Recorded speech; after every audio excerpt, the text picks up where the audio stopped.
Hello beautiful soul! Welcome back to my channel. This is Ami from Japan, Kabayan Gemini. Your 72 hours, timeless reading. Tingnan natin. Maraming salamat muna sa mga subscriber, new subscriber, cross-watcher, at sa mga bagong pasok dyan.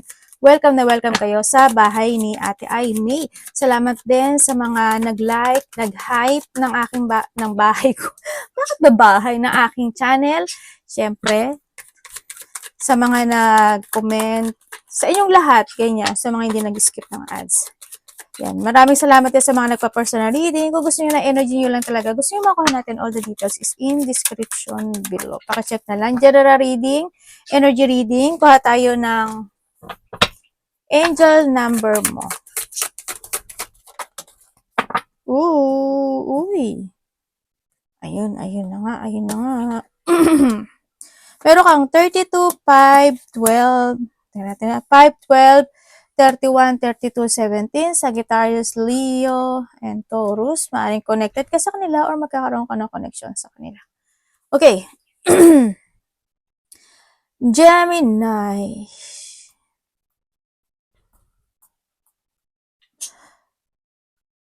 Magkakaroon ka daw ng mga reflection from the past situation. O kaya naman sa iba sa inyo is may mga sitwasyon na feeling emotions ka, o kaya is may mga imaginein ka. Sa iba dito, inspired ka, no? May mga inspiration in life or you feeling inspired in some aspect of your life. Ganyan. Pwede may nakapagbibigay sa iyo noon, o kaya naman is may mga ini-imagine ka na nakakaramdam ka ng ganong feelings, pwedeng natin sa point na iyon. And ang nakikita ko rin dito sa iyo is handito yung confident mo sa mga bagay na gusto mong gawin in your life. Sa nakita ko, yun nga lang, may mga konti lang daw na parang may mga pagkabalisa ka na mararamdaman, o kaya naman is, sa iba dito, medyo may konting struggle lang, o kaya feeling anxiety. May mga small problem, kumbaga, no? Yun ang nakikita ko sa iba sa inyo. Pero hindi ka naman daw nawawala ng pag-asa.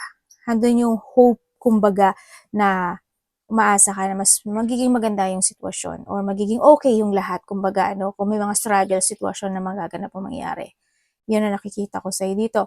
And ang nakikita ko rin dito sa iyo is mas magkakaroon ka ngayon ng enlightenment or mga spiritual growth, no? Yan. Mas mararamdaman mo ngayon this time or mas lalakas yung instinct din sa iba sa inyo. May mga recovery ako nakikita sa inyo, or also there's a growth in some aspect of your life. So nakita ko dito, may tao na chismis or may mga taong pinag-uusapan ka, pinagchichismisan ka sa iba sa inyo. Yon. Sa iba naman sa inyo is may mga transformation happen into your life. Pwede magkakaroon na ng pagbabago. New beginning happen or may mga pagbabago, or pwede rin may mga babaguhin ka, no? Sa iba sa inyo. Sa iba sa inyo is new beginning happen. Ibig sabihin, may ile-let go ka, or meron ka pinag-iisipan to let it go, or sa iba sa inyo is may magtatapos o may pagtatapos na sitwasyon. Ang iba naman sa inyo is may mga excitement. Kumbaga nandun yung point of excitement ka na mararamdaman. Pwede mga gagawin mo, o may mga tao, or may tao na ma-excite ka kasi 'di ba sabi ko, you feeling inspired in some aspect of your life, 'di ba? May malalaman ka raw katotohanan, positive outcome is coming, may mga happiness tulad ng sabi ko, or may makapagbibigay sa iyo noon, o makakaramdam ka noon. May mga magbubukas na bagong pintuan sa iyo.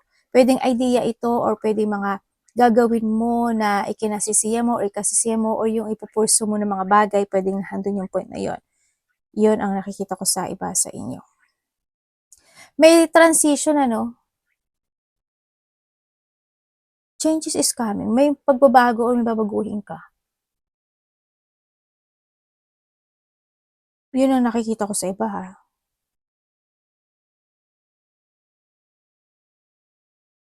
May sinasabi na ano siguro merong nangyari noon. May nangyari noon na muling mangyayari muli ngayon. Possibility na pwede siyang maganap muli ngayon. Yun ang sinasabi. Kaya mag-ingat ka. Kung hindi maganda, kung may mga, kasi there's a karma situation ako nakikita dito. Ganun, ibig sabihin, what goes around, comes around. Ibig sabihin, kung ano yung tinanim mo, yun ang i-harvest mo talaga. 'Di ba? Kaya mag-ingat kayo sa mga decision making, ginagawa, kung ano mga aspeto ng buhay mo 'yan. 'Yun ang sinasabi ko. At magkakaroon o may tao daw na ko-connect sa'yo from the past. So, iba dito nangyari noon, mangyayari muli 'yun. 'Yun nakita ko. Feeling emotion, may mga siguro may mga papuri situation, either pupurihin ka, pasasalamatan ka, or ikaw ito sa kanya. May gano'n ako nakikita. Parang nakakita ka ng mga repeating numbers or related sa yung mga numbers na to. 2002, 9999, 1717, may drama alert nga Endless of the cycle, 2323, and 1919. Oh, sabi ko sa'yo, may karma. Okay, dito sa situation mo is there's a warning.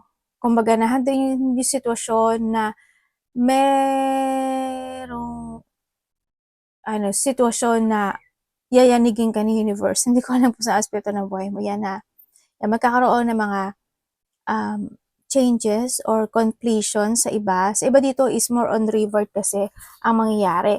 And sa iba naman sa inyo is may mga drama alert. Pwedeng sa love life, pwedeng sa pamilya, pwedeng sa trabaho mo, kung saan aspeto ng buhay mo yan, ganyan. And nandito yung point na focus ka lang sa soul mission mo ha, yun. And you need to learn from the past talaga dito sa sitwasyon. Tamo, 5, 5 is equal to 10. Ito, 10, 10, diba? 10, 10, 10, and 8, 8, 8, dalawa lang siya Ito, it's okay to. Sa nakikita ko dito. Ito kasi benefits ito sa nakita ko. Ibig sabihin sa fruition, ang nakita ko to, the fruition, eto, ikaw to. Ibig sabihin, handun yung choices pagdating sa'yo, Alam mo naman siguro yung tama sa mali. Basta tandaan mo palagi, the choices is always available is in yours.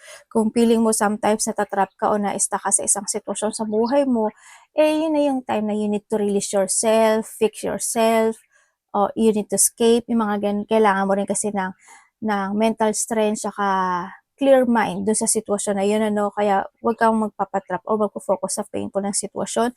Kaya handito yung sinasabi na endless situation in life, di ba? Yun, kailangan ng action and movement, kumbaga. And revert. Changes is coming sa'yo.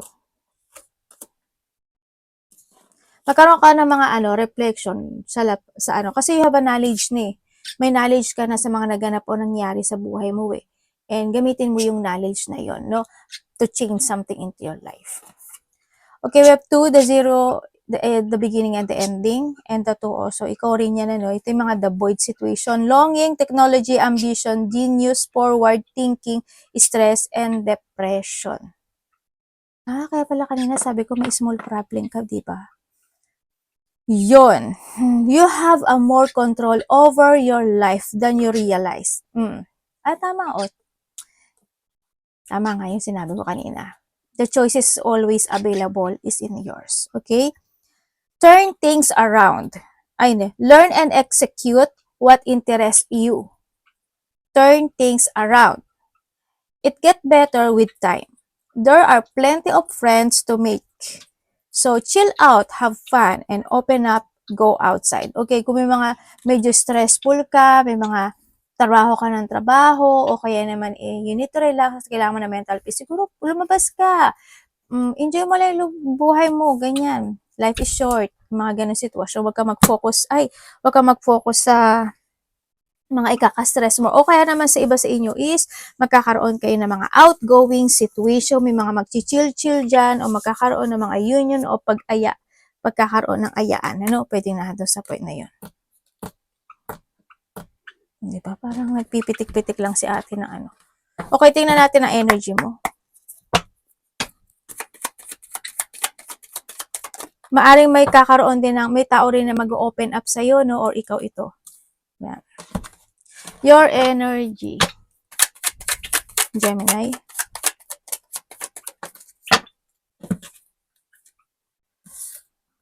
Okay, when it comes sa iyong energy, andito ka sa sitwasyon mo na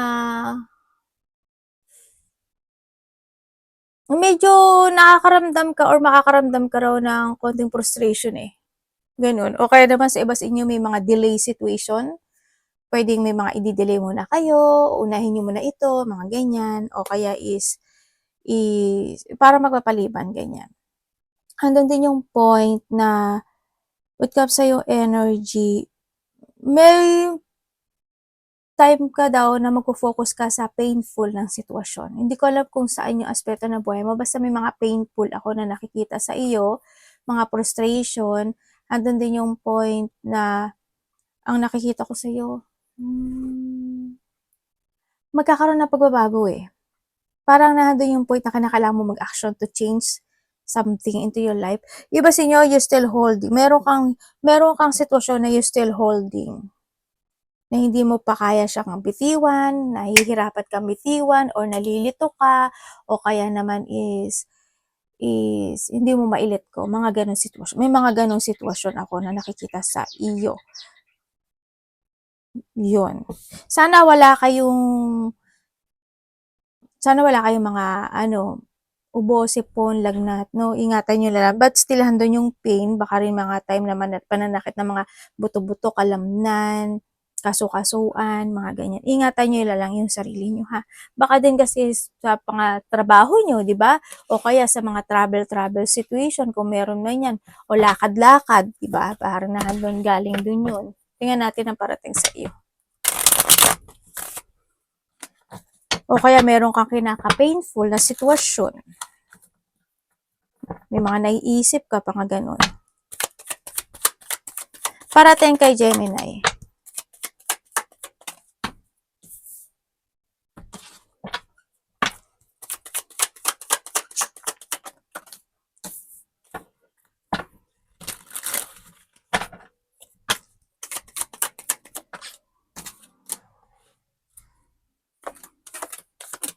Galit ka ba?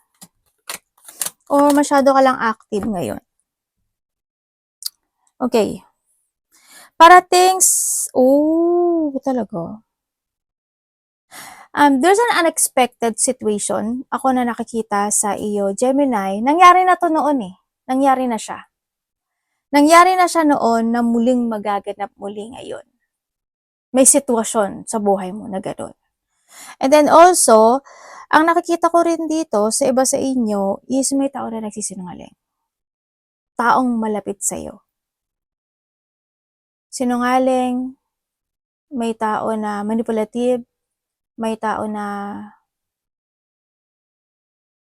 nangloloko, nangliling lang, parang ganun.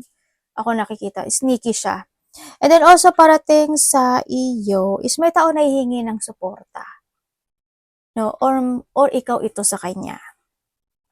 Pwedeng itong tao na to is either sa related siya sa pera, or pwedeng itong tao na to is may hihilingin siya sa iyo. Depende sa hiling, hindi ko alam, iba-iba kayo. Tulong, pera, assistance, or kung ano man yan, no? Pwedeng nandun sa point na yon. Or pwedeng ikaw ito sa kanya, may ibibigay ka sa kanya, may bibiling ka para sa kanya, o kaya vice versa, ganon.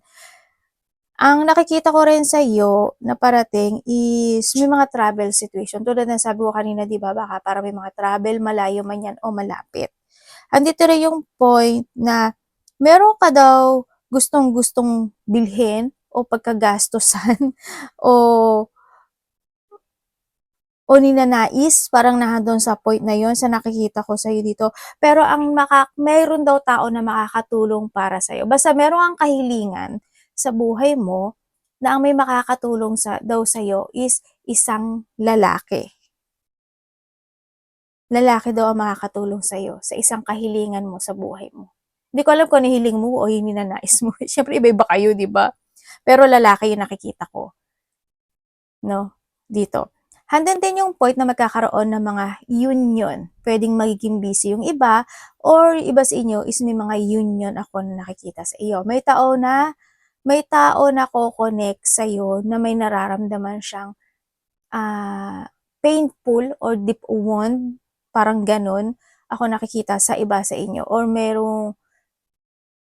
or ikaw ang kukonek sa kanya. Pwede na doon sa point na. Kasi minsan vice versa tayo eh. Tandaan nyo ha, baka mamaya sabi niya, ate, hindi ko na maintindihan yung sinasabi mo.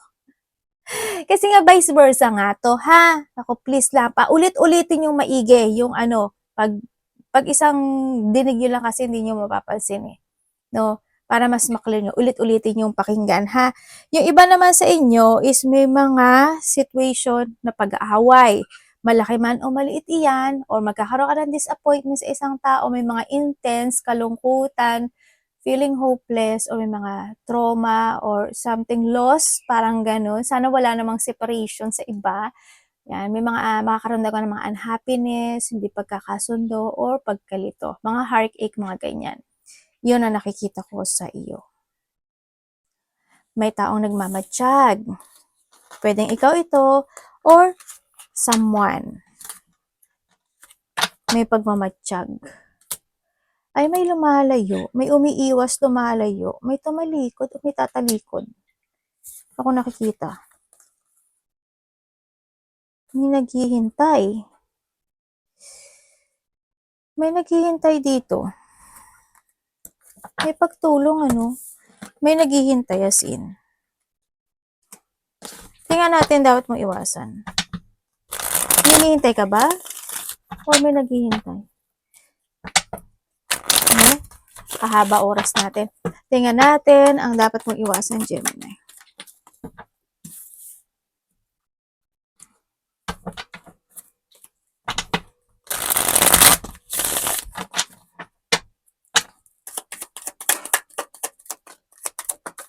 Okay, dapat mong iwasan. Dapat mong iwasan, Gemini, ang sinasabi dito is yung mapanghinaan ka ng loob, no? Iwasan mo na mapanghinaan ka ng loob, iwasan mo na hindi mo gamitin yung kaalaman mo or hindi ka magkaroon ng kamalayan sa mga bagay na gusto mong ma-achieve sa buhay mo or gusto mong desisyonan o i-pursue sa buhay mo, no? Ibig sabihin mag-trust ka sa intuition mo, handun yung point na yon. Iwasan mo na malito ka, ganyan. Iwasan mo syempre yung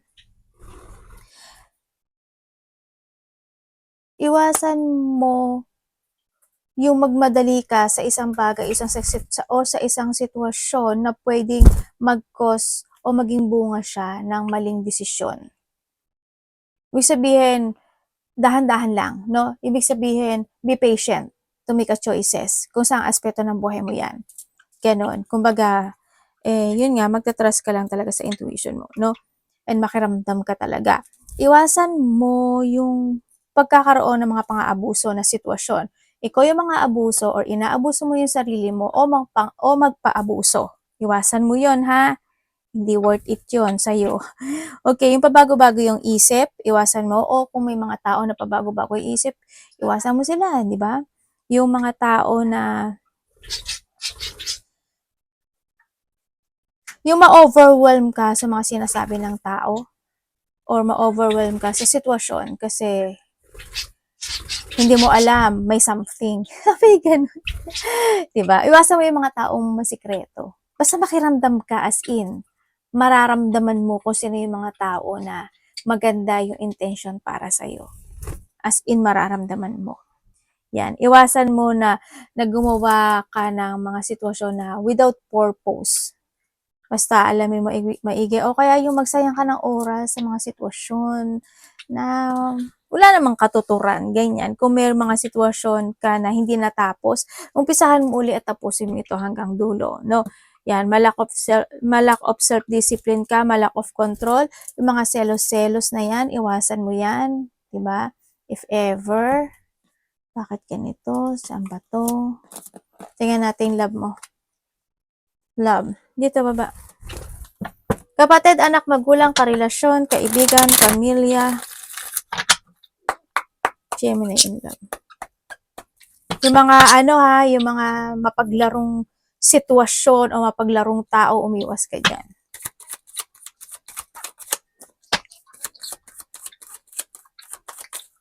Tsaka yung yung being exaggerated o yung mga tao exaggerated o kaya yung mga tao na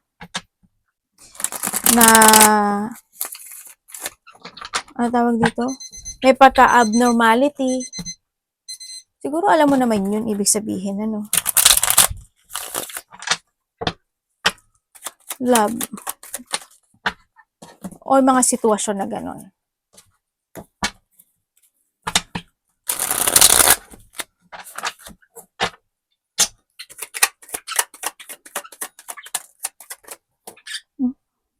Ayan. Okay, when it comes sa love, kung single ka, yes, meron ako nakikita sa'yo kung single ka. Okay, kung single ka, maaring nakakausap mo na siya sa iba sa inyo or pwede naman sa iba sa inyo is makikilala mo to sa isang event.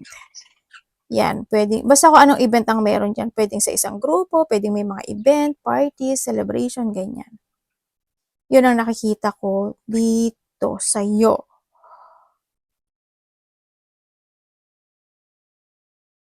And then, teka lang ah. Wag ka daw magmadali. Sabi dito. Isa, dalawa to ha. Huwag ka magmadali. As in, kasi may something. Basta, di ba sinabi ko naman sa'yo kanina na na be patient.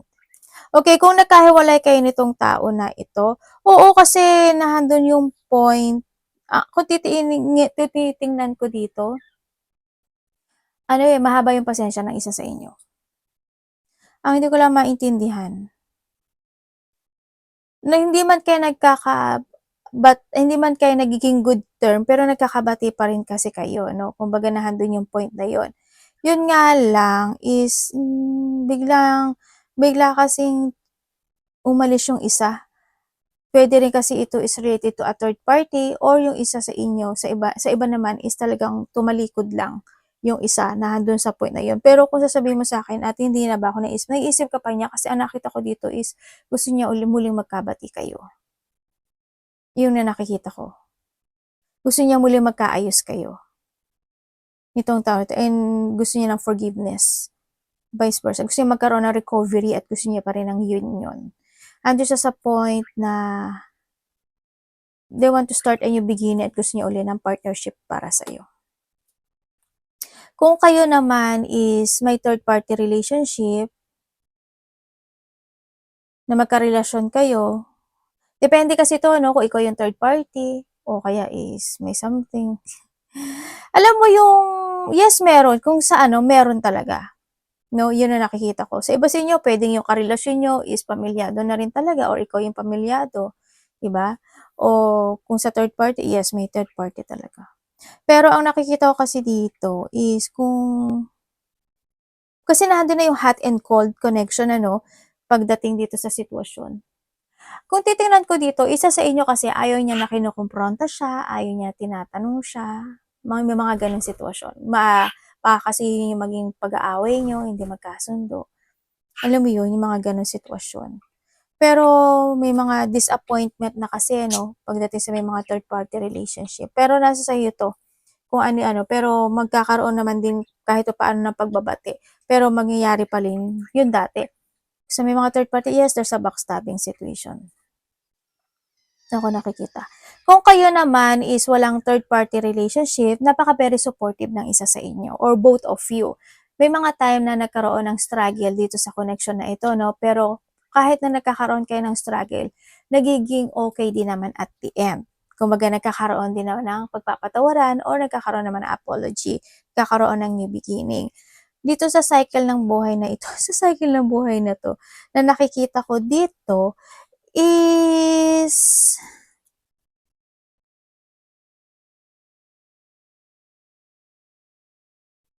may mga tensyon na hindi pa tapos sa koneksyong ito. Yun ang nakikita ko. May tensyon na pwedeng sa part mo o sa part niya. O in this connection, may tensyon na hindi pa nare-resolbahan. As in, meron. At maari yun yung iniiwasan o may mga pag-iwas na para hindi lang mag-away. Pwedeng na doon sa point na yun. Pero darating yung time, magbabago tong connection na ito. May pagbabagong mangyayari. Yun na nakita ko. Kung nag-aaway kayo, hindi kayo nagkakaintindihan minsan, magkakabati pa rin naman kayo eh. Pero dito sa ano, may tension na hindi nare-resolbahan.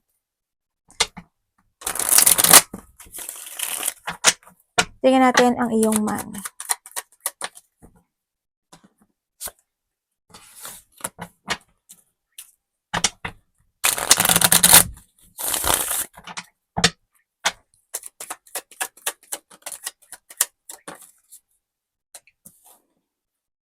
Okay, pagdating sa iyong money.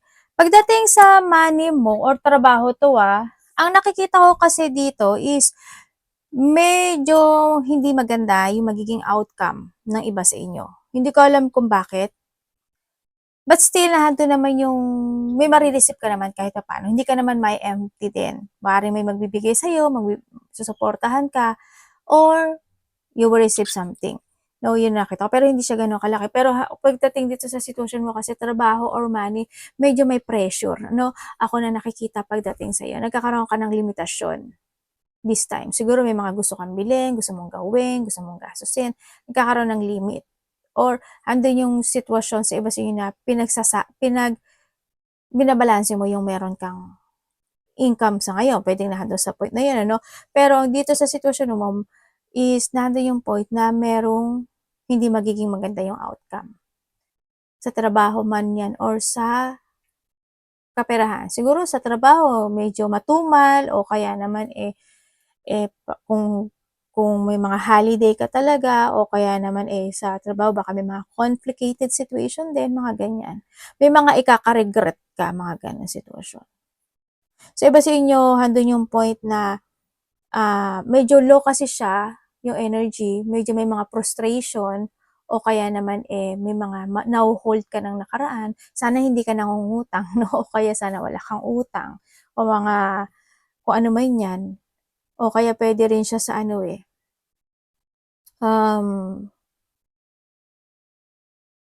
pero hindi kasi ang nakikita ko dito, iba dito may regret Yun ang nakikita ko. Yung iba sa inyo magkaka-regret kayo pagdating sa pera.